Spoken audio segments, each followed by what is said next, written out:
Sa ulo ng mga balita sa Pangasinan. Industriya ng asin sa Pangasinan, patuloy na pinalalakas. Pribadong Industrial Salt Center, planong itayo. Mga Pangasinense, tulong-tulong sa paglilinis sa dalampasigan ng Lingayen Beach. At libreng karne, bigas at iba pa, ipinamahagi sa mga residente sa pagdiriwang ng pista ng Kalasyaw. Unang ratsyada. Sinelyuhan ng pamahalaang panlalawigan ng Pangasinan sa pamumuno ni Governor Ramon V. Gico III at ng Bureau of Fisheries and Aquatic Resources Region 1 Regional Director Attorney Girlie de la Peña ang isang Memorandum of Agreement na layong mapalakas pa ang industriya ng asin. Layo nitong ipatupad ang Development of Salt Industry Project o DSIP. Kabilang sa proyekto ang pagtatayo ng Shared Service Facility Warehouse, Twin Cooking Structure at Salt Crush with Shed sa Pangasinan Salt Center sa Bolinao. Bukod dito, isang pribadong kumpanya naman ang nakipagpulong kay Governor Gico III para sa kanilang intensyon na magtayo ng Industrial Salt Production and Innovation Center sa Pangasinan. That's why we're looking into basically to put up processing for iodized salt, which is amine. So we'll start with that, and I put in innovation because there are other technologies that we can introduce using solar power.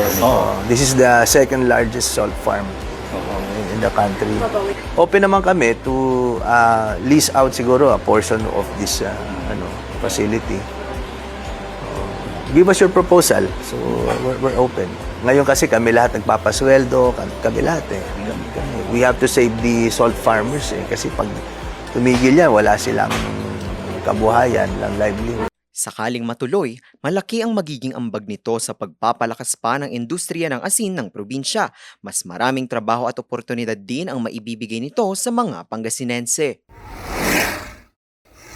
Sama-sama, tulong-tulong para sa malinis na Lingayen Beach. Ito ang layo ng isinagawang Coastal Cleanup Drive na dinaluhan ng mga opisyal ng pamahalaang panlalawigan, barangay officials at volunteers noong Sabado, May 2. Isa rin itong paalala sa lahat ng mga beach goers na maging responsable at iwasan ang pagtatapon at pag-iiwan ng basura sa dalampasigan. Isa lamang ito sa mga aktibidad sa probinsya para maproteksyonan ang kalikasan at mapangalagaan ang likas na ganda ng mga karagatan ng Pangasinan.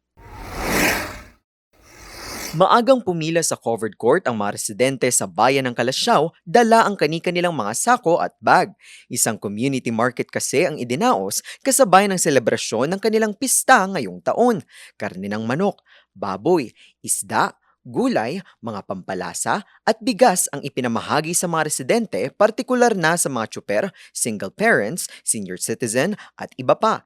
Sa mga simpleng pamamaraan daw, naway magsilbi itong inspirasyon sa bawat isa na ang maliliit na hakbang kapag pinagsama-sama, tiyak na ang hatid, kasiyahan at galak sa puso. Nagpaabot naman ng pagbati si Pangasinan Governor Ramon V. Gico III sa bayan.